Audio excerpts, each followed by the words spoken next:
ಮೈ ಜುಮ್ ಅಂತೀವಿ. ಅದ್ಭುತವಾಗಿತ್ತು. ಈಗ ಹೇಳಿದ್ರು ನೀವು ಹೇಳಿದ್ರಿ ಹಾಗೆ ನೋಡ್ಬಿಟ್ಟು ಮಾತಾಡ್ತೀನಿ ಅಂತ. ಈಗ ಹೇಳಿದ್ರು ನಿಜಕ್ಕೂ ಈ ಹಾಡನ್ನು ನಾನು ಒಂದ್ಸಲ ಕೇಳಿದ್ದೆ. ಆದರೆ ಈ ಒಂದು ಜೋಶು, ಈ ಒಂದು ಹುಮ್ಮಸ್ಸು, ನಿಮ್ಮೆಲ್ಲರ ಜೊತೆಯಲ್ಲಿ ಕೂತ್ಕೊಂಡು ನಾನು ಈ ಹಾಡನ್ನು ಕೇಳ್ತಾ ಇದ್ರೆ ಎಲ್ಲೆಲ್ಲೋ ಹೋದಂಗೆ ಅನಿಸ್ತಾ ಇದೆ. ಯಾಕೆಂದರೆ ಅಷ್ಟು ಚೆನ್ನಾಗಿದೆ ಆ ಹಾಡಿನ ಲಿರಿಕ್ಸ್ ಆಗಲಿ, ಆ ಹಾಡಿನ ಟ್ಯೂನೇ ಆಗಲಿ, ಆ ಬೀಟ್ ಆಗಲಿ ಅಷ್ಟು ಕ್ಯಾಚಿ ಆಗಿದೆ. ಎಲ್ಲರಿಗೂ ಖುಷಿ ಆಗುತ್ತೆ ಅಂತ ಅಂದ್ಕೊಂಡಿದ್ದೀನಿ.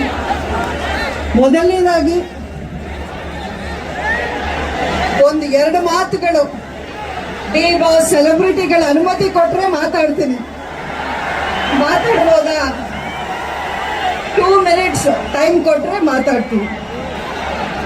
ಏಕೆಂದರೆ ನಮ್ಮ ಮಂಡ್ಯಲ್ಲಿ ಕಾಟೇರ ಪ್ರೀ ರಿಲೀಸ್ ಈ ಒಂದು ಕಾರ್ಯಕ್ರಮ ನಡೀತಾ ಇದೆ ಅಂದರೆ ನಮ್ಗೆ ಎಷ್ಟು ಖುಷಿನೋ ಅಷ್ಟೇ ಹೆಮ್ಮೆನೂ ಕೊಡ್ತಾ ಇದೆ. ಯಾಕೆಂದ್ರೆ ಡಿ-ಬಾಸ್ ಅಭಿಮಾನಿಗಳು ಕರ್ನಾಟಕದಲ್ಲಿ ಲಕ್ಷಾಂತರ ಜನ, ಕೋಟ್ಯಾಂತರ ಜನ ಇದ್ದಾರೆ. ಆದರೆ ಮಂಡ್ಯದಲ್ಲಿ ಇರೋಷ್ಟು ಅಭಿಮಾನ ಅವ್ರಿಗೆ ಇಲ್ಲ ಅಂತ ನಾನು ಅನಿಸುತ್ತೆ. ಮಂಡ್ಯ ಜನ ನೀವು ಪ್ರೀತಿ ಕೊಟ್ರೆ ಅದು ಯಾವ ರೀತಿ ಇರುತ್ತೆ ಅಂತ ನಾವು ಮೊದಲಿಂದ ನೋಡ್ಕೊಂಡು ಬಂದಿದ್ದೀವಿ. ನಿಮ್ಮ ರೆಬಲ್ ಸ್ಟಾರ್ ಅಂಬರೀಷ್ ಅವರನ್ನ ನೀವು ಯಾವ ರೀತಿ ಪ್ರೀತಿ ಮಾಡಿದ್ರು ಅದೇ ಪ್ರೀತಿನ ಇವತ್ತಿನವರೆಗೂ ನೀವು ಉಳಿಸ್ಕೊಂಡಿದ್ದೀರಿ. ಅಂಬರೀಷ್ ಅವರನ್ನ ಈ ಮಂಡ್ಯ ಜನರು, ಮಂಡ್ಯದ ಮಣ್ಣು ಎಂದೆಂದಿಗೂ ಮರೆಯೋಕ್ ಸಾಧ್ಯನೇ ಇಲ್ಲ ಅಂತ ನೀವು ಪದೇ ಪದೇ ಪದೇ ಪದೇ ನೀವು ಸಾಬೀತು ಮಾಡಿದ್ದೀರ. ಮಂಡ್ಯದಲ್ಲಿ ಏನೇ ನಡೆದ್ರು ಅದು ಇತಿಹಾಸನೇ. ಇವತ್ತು ನೋಡಿ ಈ ಇವೆಂಟ್ ಎಷ್ಟು ಚೆನ್ನಾಗಿ ನಿಮ್ಮ ಪ್ರೀತಿಯಿಂದ, ಎಷ್ಟು ಖುಷಿಯಿಂದ ನೀವು ಇಲ್ಲಿ ಆಚರಣೆ ಮಾಡ್ತಾ ಇದ್ದೀರಾ ಅಂದ್ರೆ ಇದು ಇತಿಹಾಸನೇ. ಕಾಟೇರ ರಿಲೀಸ್ ಆದ್ಮೇಲೆ ಅದು ಯಶಸ್ವಿಯಾಗಿ 100 ದಿನ ಓಡ್ಲಿ, 1 ವರ್ಷ ಓಡ್ಲಿ, ಆದ್ರೆ ಜನ ಈ ಮಂಡ್ಯ ಇವೆಂಟ್ನ ಮರೆಯೋಕ್ಕೂ ಸಾಧ್ಯ ಇಲ್ಲ ಅಂತ ನಾನು ಅನ್ಕೊಂಡಿದ್ದೀನಿ. ಆ ಸಕ್ಸಸ್ಗೆ ಇಲ್ಲಿಂದ ಒಂದು ಫೌಂಡೇಶನ್ ಆಗಲಿ ಅಂತ ನಾನು ಹಾರೈಸ್ತೀನಿ. ಮಂಡ್ಯ ಅದು ಯಾವತ್ತೂ ಇತಿಹಾಸನೇ. ಮಂಡ್ಯ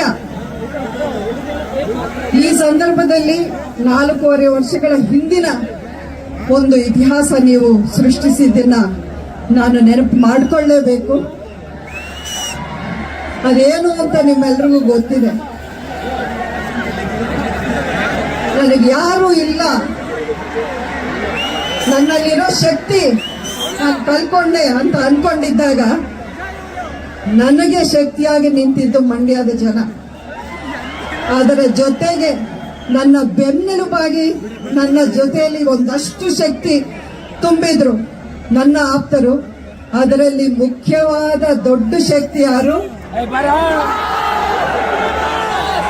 ನಿಮ್ಮ ಪ್ರೀತಿಯ ಚಾಲೆಂಜಿಂಗ್ ಸ್ಟಾರ್ ಡಿ-ಬಾಸ್. ಅವರು ನೋಡಿ, ನೀವು ಅವರ ಮೇಲೆ ಎಷ್ಟು ಅಭಿಮಾನ ಇಟ್ಕೊಂಡಿದ್ದೀರೋ ಅಷ್ಟೇ ಅಭಿಮಾನ, ಗೌರವ ಅಭಿಮಾನಿಗಳ ಮೇಲಿತ್ತು. ನಿಮ್ಮನ್ನ ಅವರು ಸೆಲೆಬ್ರಿಟೀಸ್ ಅಂತ ಕರೆಯೋದು.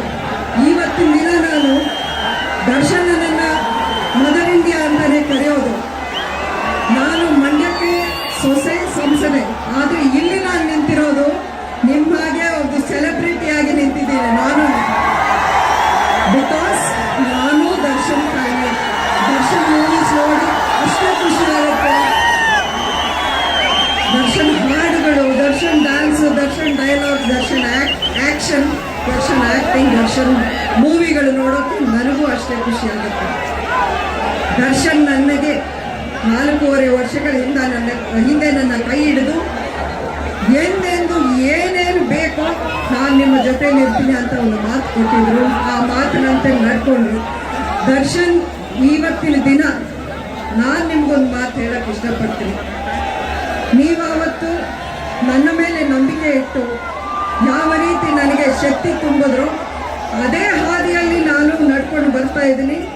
ನಮ್ಮ ನಾಡು, ನಮ್ಮ ಮಂಡ್ಯ ಜಿಲ್ಲೆ, ನಮ್ಮ ರೈತರು, ಅವರ ಹಿತವನ್ನು ಕಾಪಾಡುವ ಒಂದು ದೃಷ್ಟಿಯಿಂದಾನೇ ನನ್ನ ಪ್ರತಿಯೊಂದು ಮಾತು, ಪ್ರತಿಯೊಂದು ಹೆಜ್ಜೆ, ಪ್ರತಿಯೊಂದು ಹೋರಾಟ ಇವತ್ತಿನವರೆಗೂ ನಡೀತಾ ಇದೆ. ಇದು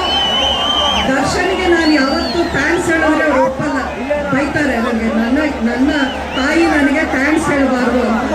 ಆದರೆ ನಾನು ದರ್ಶನಿಗೆ ಧನ್ಯವಾದ ಹೇಳೋ ರೀತಿ ಮಂಡ್ಯಕ್ಕೆ ನಾನು ಮಾಡೋ ಒಂದು ಕೆಲಸ ಒಂದು ಸೇವೆ ಮೂಲಕನೇ ನಾನು ಹೇಳೋಕೆ ಇಷ್ಟಪಡ್ತೀನಿ. ಯಾಕಂದರೆ ಮಂಡ್ಯ ಬಗ್ಗೆನೂ ಅಷ್ಟೇ ಕಾಳಜಿ ಇಟ್ಕೊಂಡು ದರ್ಶನ್ ಯಾವಾಗಲೂ ಗಮನದಲ್ಲಿ ಇಟ್ಕೊಂಡು ಕೇಳ್ತಾರೆ ಏನೇನು ನಡೀತಾ ಇದೆ ಅಂತ. ಇವತ್ತಿನ ದಿನ ಇದು ನಮ್ಮ ಮನೆಯ ಒಂದು ಹಬ್ಬ ಥರ ಇದೆ.